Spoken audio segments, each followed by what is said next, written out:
Mesdames et messieurs, bonjour. Bienvenue sur des livres et des lettres. Aujourd'hui, nous allons parcourir les pages d'un essai. Le titre, c'est 10 janvier et après. En fait, c'est une collection d'articles et de réflexions autour donc de la date du 10 janvier qui est réservée justement à la célébration au Bénin des cultes endogènes. C'est sous la supervision du docteur Korovi Raymond Assogba, qui est sociologue. Il y a réuni beaucoup de tests et de réflexions, comme je le disais. Il est sous-titré Le vaudou dans un monde en mutation.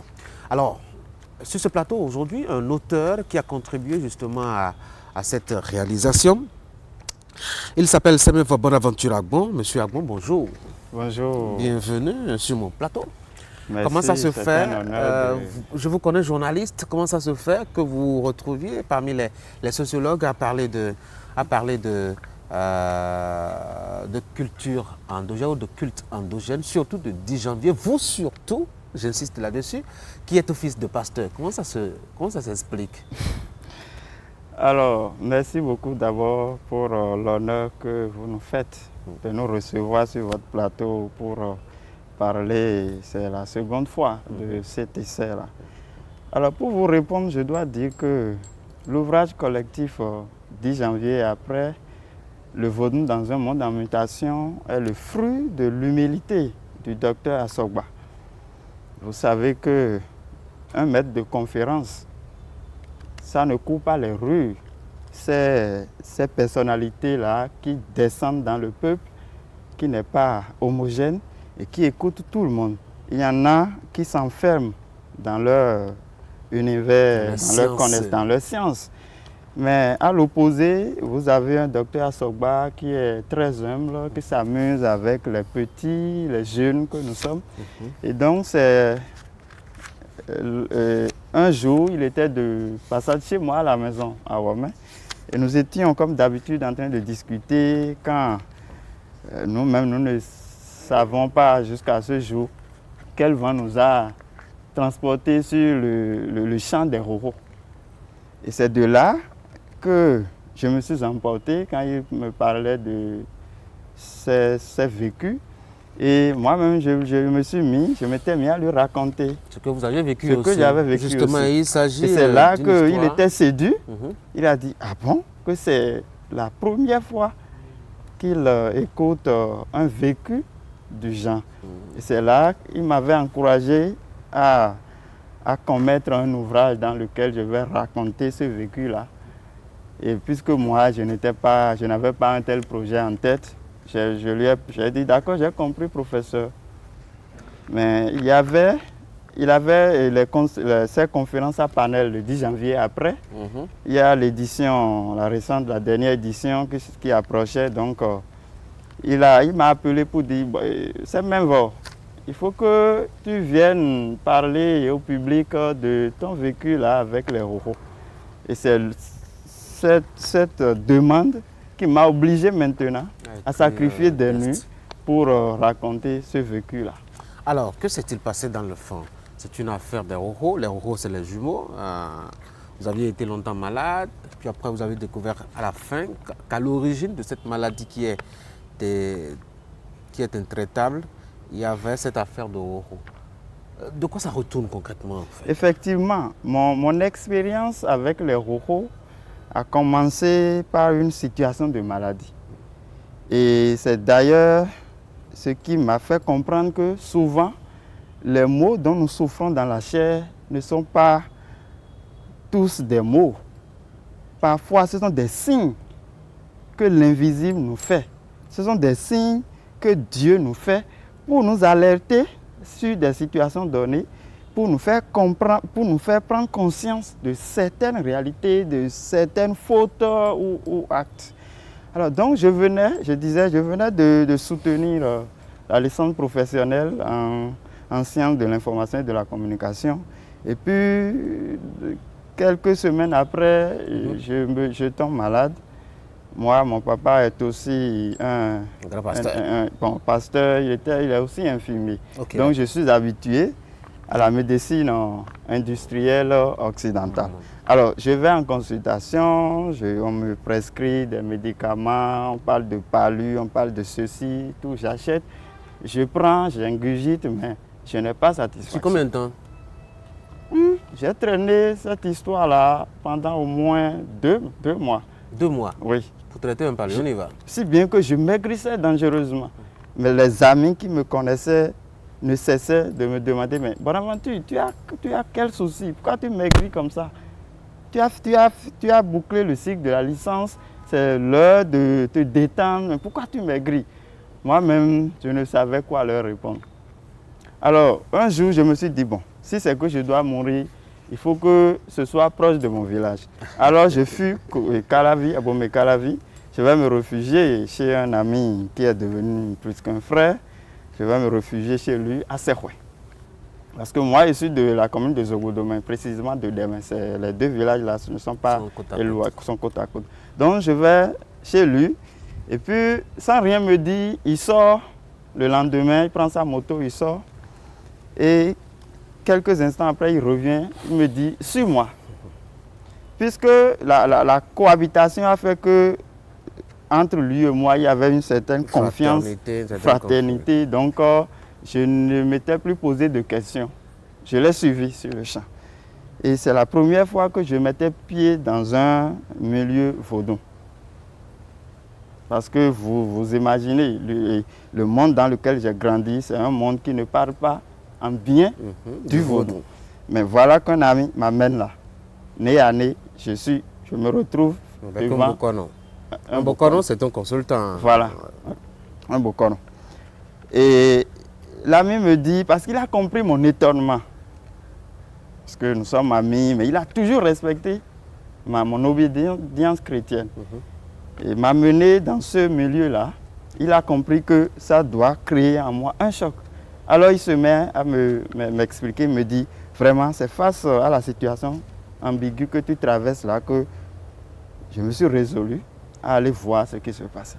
Et c'est là que j'apprends que tu aurais avorté une grossesse gémellaire. J'ai tiqué. J'ai dit, ah, je me suis dit intérieurement, on m'a toujours dit que ces gens-là en griffe, les consultants, les Bokono, ce sont des aonons, ce sont des escrocs, des menteurs. Que, ah, voilà la démonstration, la confirmation que je suis sur le point de réaliser. Et donc, je me dis ça intérieurement. Et le Bokono, il nous épiait en griffe. Il a senti que mon visage avait changé. Et il s'approche. Il dit, mon frère, puisque tu es ami à l'autre, avec qui lui il est ami, nous sommes déjà frères. Il me dit, mon frère, au fait, quand on parle d'avortement, il faut qu'on explique que l'avortement peut être passif comme il peut être actif.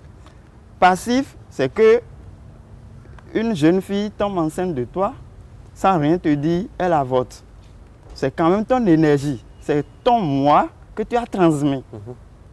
Donc, le mauvais sort qui a été réservé à ce moi-là, s'il veut demander des comptes, il t'en demandera aussi. Voilà, il t'en demandera aussi. Que même si tu n'as pas participé de façon active à ce qui lui a coûté, lui a ôté la vie.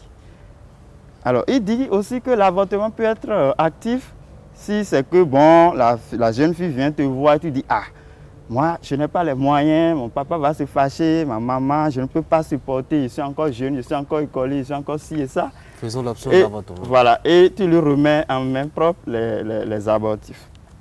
Et quand il dit ça, son raisonnement, je le trouvais tellement logique et bien élaboré que j'ai pris une bonne respiration. Oui, mais vous aviez eu une copine alors? Elle était tombée enceinte? Elle était tombée enceinte? Oui. Vous l'aviez appris? Non. Je vais vous dire ce qui s'était passé. Qu'est-ce qui s'est passé? Alors, c'était un jour, nous avons fait la même école. Un jour, je dis, bon, j'irai saluer mes parents. Mon papa était en service à Gbedi, après Misirete, après Porto Novo. J'étais allé chez eux il y a longtemps parce que l'école était à Savalou avant d'être ramenée à Calavi. Donc j'ai dit, bon, après tout ce sont mes parents, il faut que de temps en temps, j'aille leur rendre visite pour prendre de leurs nouvelles. Et j'étais là-bas quand un beau matin, elle m'appelle. Le lendemain, quand j'ai quitté, elle m'appelle pour dire, Bona, sais-tu où je suis actuellement? J'ai dit, mais je ne suis pas sorcier pour savoir. Et elle me dit exactement ceci. Hein. Je suis dans un bar, j'ai devant moi une bouteille dans laquelle j'ai fait dissoudre 3 ou 4 comprimés. C'était la première fois, moi j'entendais ça, je ne savais pas de quoi il s'agissait.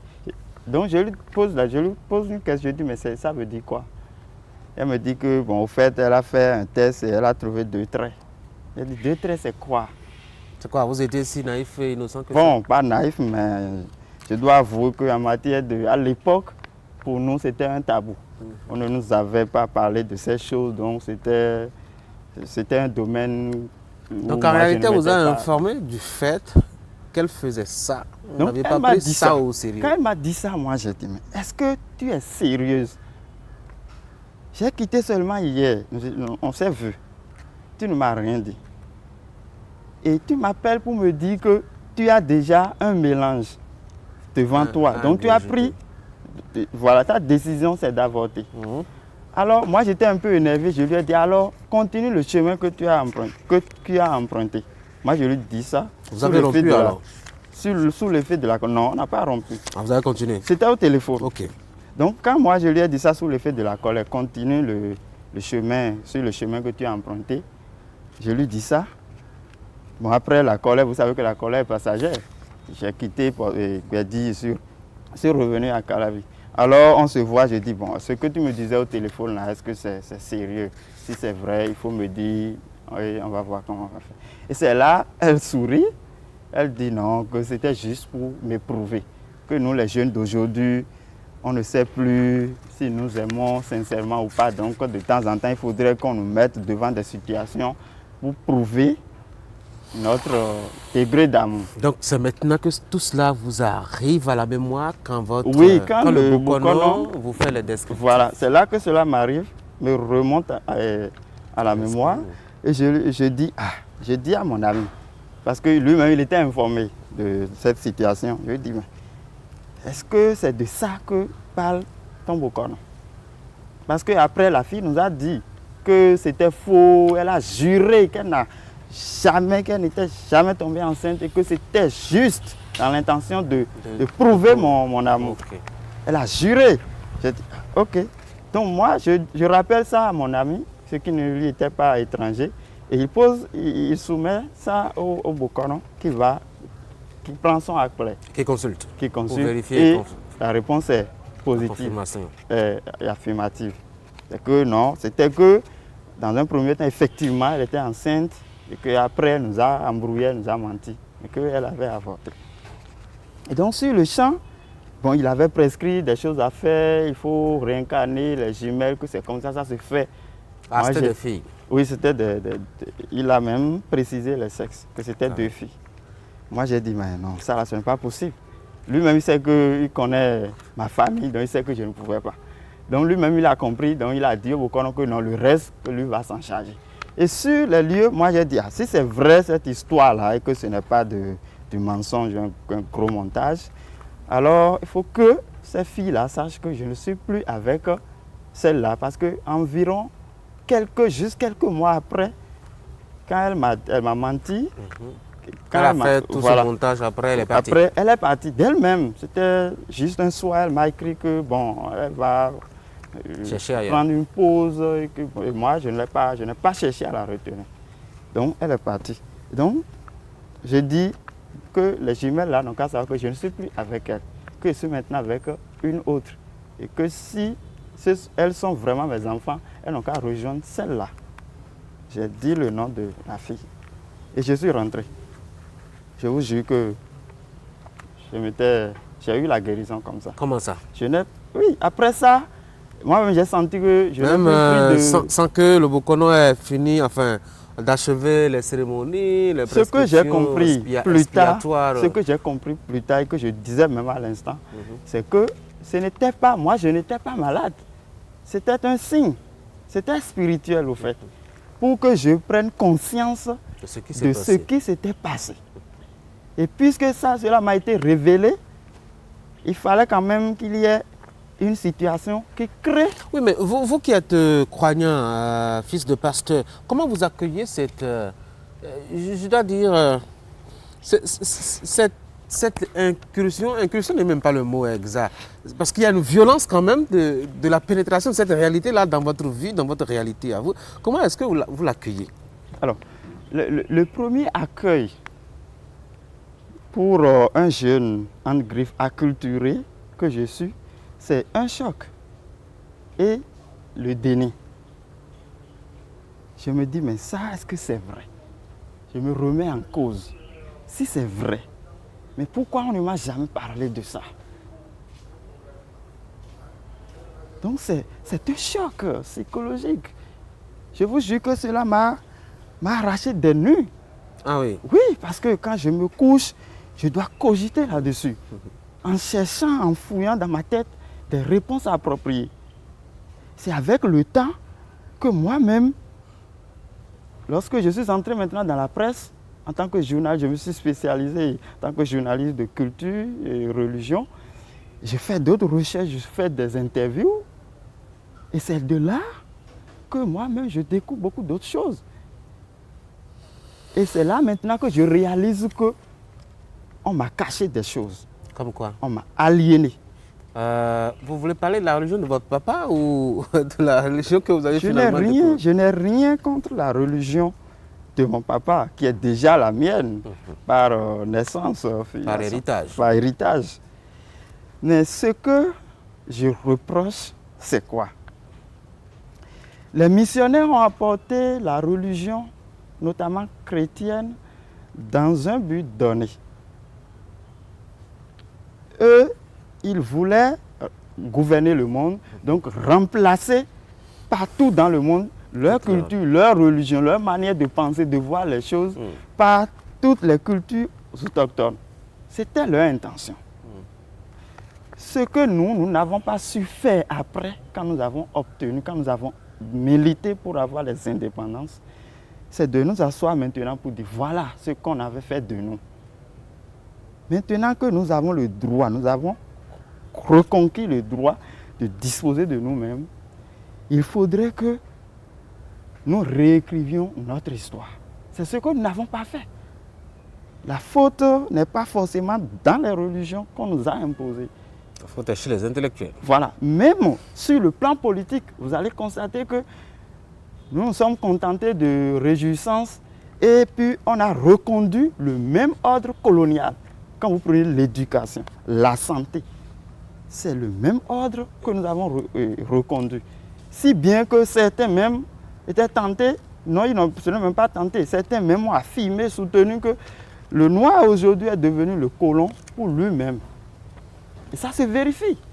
Les intellectuels n'ont pas pris du recul pour dire voilà. Revenons aux rochos, aux jumeaux, pour être un peu plus précis. Ce sont quand même des enfants à qui l'univers traditionnel, endogène, accorde des spécificités et surtout des pouvoirs singuliers, au-delà ou au-dessus des autres enfants de la fratrie.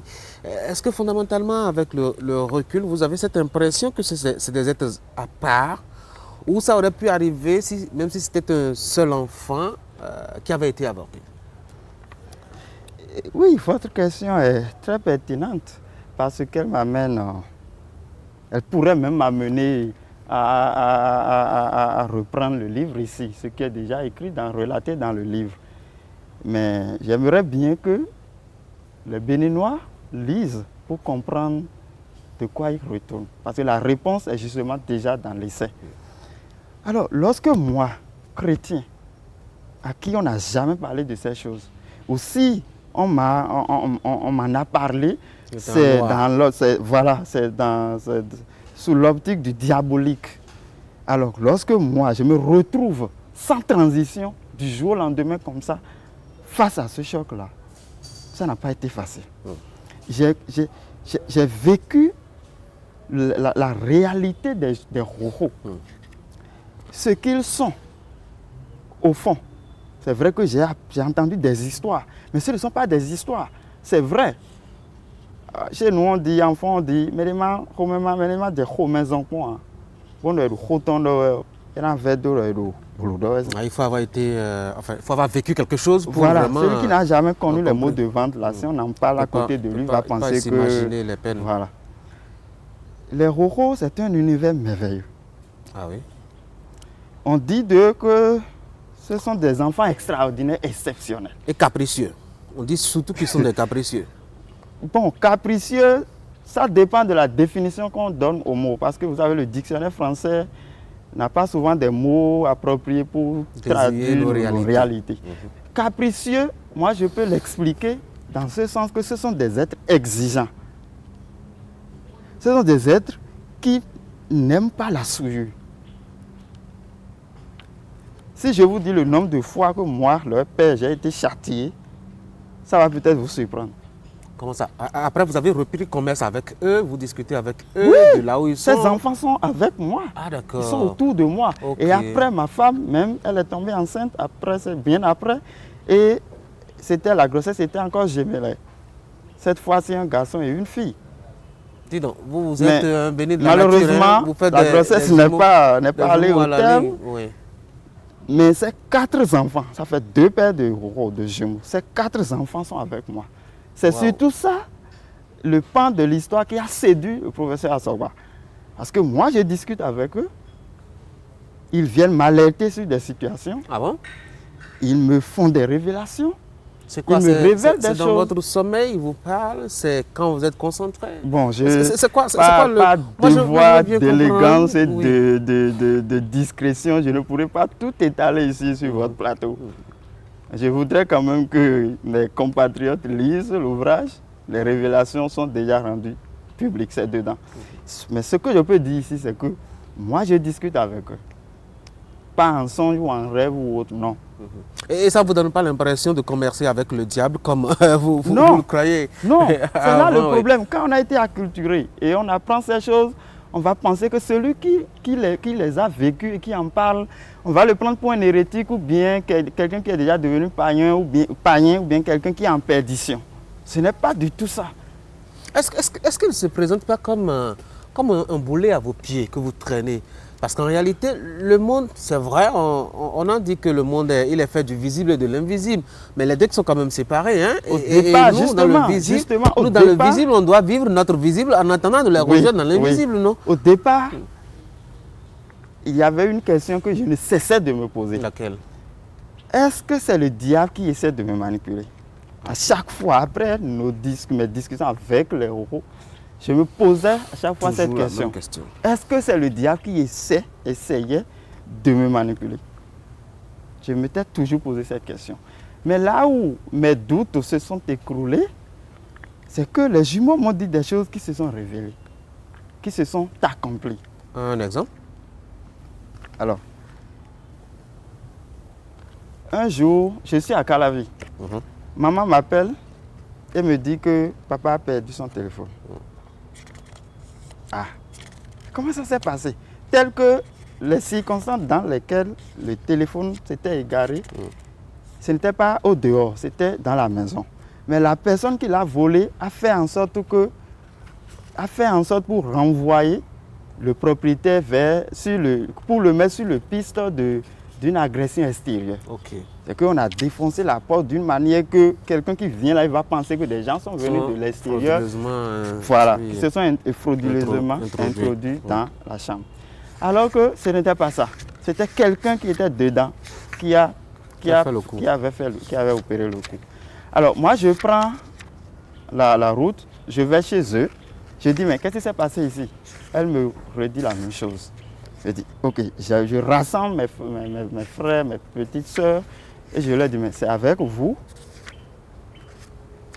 Si c'est avec vous, dites-le moi. Je saurai plaider auprès de papa pour que la punition soit adéquate, ne soit pas exagérée. Et puis eux tous m'ont dit, non, ce n'est pas avec nous. Alors, moi je quitte, je retourne à Bomé-Calavi. Et là, les Roros me disent que c'est quand même dans la maison. Et ils m'ont décrit comment ça s'est passé. Dans un rêve? Je ne peux pas tout dire malheureusement. Il faut mieux que vous nous aidiez parce que... Ils m'ont tout décrit. Ah oui. Et là, Et ils m'ont aussi dit comment le téléphone sera retrouvé. Ils me l'ont dit. Alors là, j'attends et je suis là. Un jour, ma grande soeur va là-bas et celui qui avait pris le téléphone, papa et maman n'étaient pas à la maison. Il manipulait le téléphone et ma grande soeur le surprend. Et elle m'appelle, j'ai dit ok, garde ça, ne dis rien à papa, remets ça tranquillement à maman. Et moi je vais là-bas, je récupère le téléphone. Parce que je sais que papa est très très sévère, notamment surtout sur certaines choses. Et donc, je reprends le téléphone que j'ai gardé, le temps de penser à comment en parler à papa, comment le lui restituer pour que, que la correction qu'il aurait voulu infliger à ce petit-là ne soit pas exagérée. Et pendant ce temps, mes enfants viennent, les roros, ils me disent, ce téléphone-là, il faut vite qu'on le remette.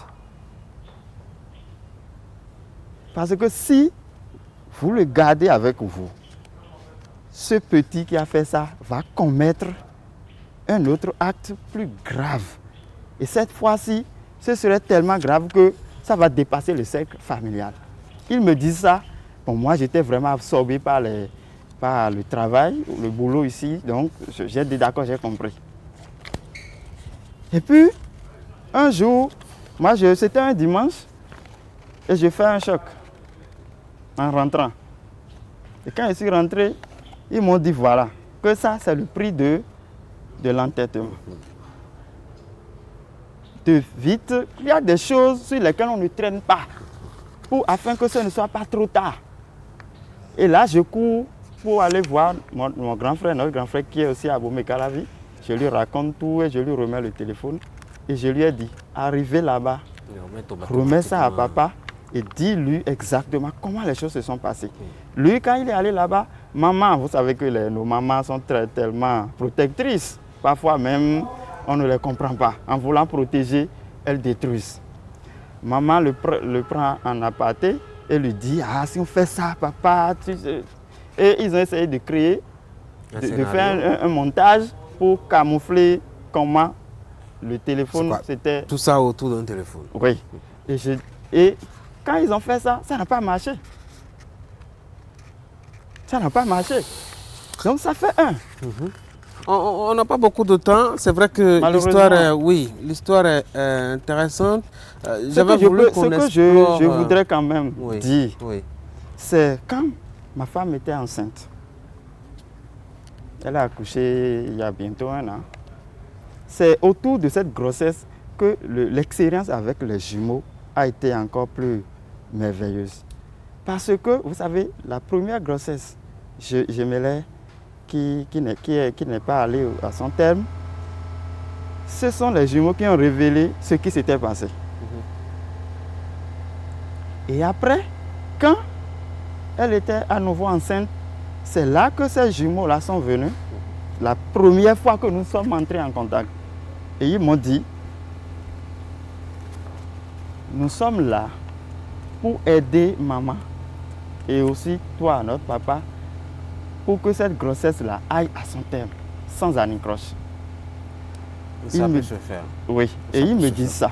Alors je dis, la première interdiction qu'ils ont émise, c'est qu'il ne faudrait pas que les parents soient informés. Voilà, donc pendant les 9 mois, aucun de nos 2 parents... Vous avez été courageux, hein? Aucun des parents des 2 côtés n'était informé. Alors, aucun d'eux. C'est vrai que le jour de l'accouchement, tout ce qui allait se passer, moi je savais à l'avance. Point pour point. Point pour point. Ils m'ont tout dit, tout révélé à l'avance. Mais ça s'est bien passé.